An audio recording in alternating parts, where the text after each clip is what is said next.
Yo, what's up? This is JDFX. Welcome sa ating another video, and this time, i-share ko ulit sa inyo yung isa pang ambient tones ko dito sa ating Zoom G5N, and ito applicable din ito sa lahat ng Zoom pedal basta yung ipapakita ko mga effects settings ay meron kayo. So, may slight differences lang between dun sa una kong shinare na ambient tones natin, and makikita niyo dito, yung iba almost the same pa rin.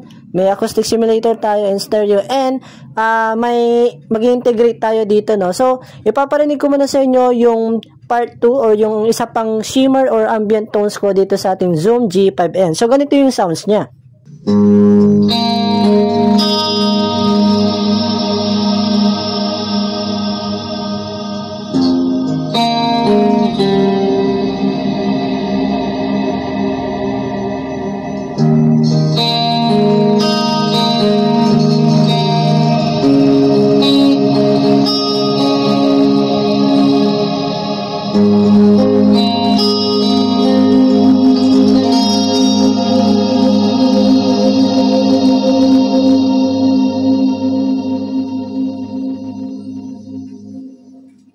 At ayan, narinig nyo na ang ating pangalawang shimmer or ambient tones dito sa ating Zoom G5N, and hopefully nagustuhan nyo yung short demo na nakita ninyo or pinakita ko sa inyo.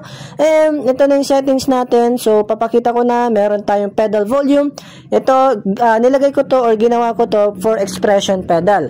Kung gusto nyo mag-volume swell, ayun, mas maganda siya. And kung hindi nyo naman kayang mag-volume swell sa guitar ninyo, especially sa mga naka-Les Paul, ayun, makakatulong ang expression pedal natin dyan. And next, we have compressor, and my best combination pagdating sa clean tone, shimmer effect, or ambient effect. Ito, acoustic simulator tsaka stereo chorus. Especially every time nagagamit ako ng Zoom effects pagdating sa clean tone, ito palagi ang best combination ko or best weapon ko pagdating sa clean tone.